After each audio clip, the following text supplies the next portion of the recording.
रात को सोने से पहले इंस्टाग्राम पर 10-12 रील्स देखना मेरी रूटीन है। क्या आपके साथ भी ऐसा ही होता है?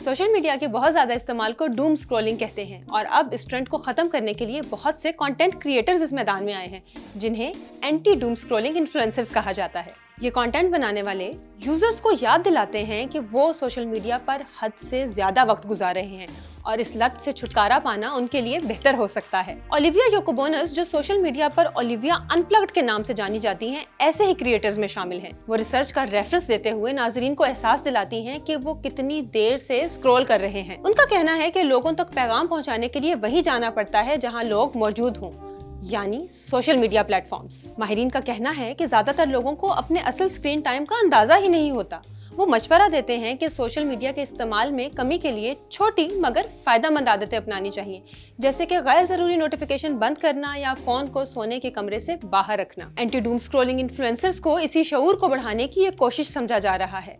लेकिन मजे की बात यह है कि ये इन्फ्लुएंसर्स लोगों को ये बताने के लिए कि सोशल मीडिया पर ज्यादा वक्त गुजारना ठीक नहीं, खुद भी हर वक्त सोशल मीडिया पर ही पाए जाते हैं।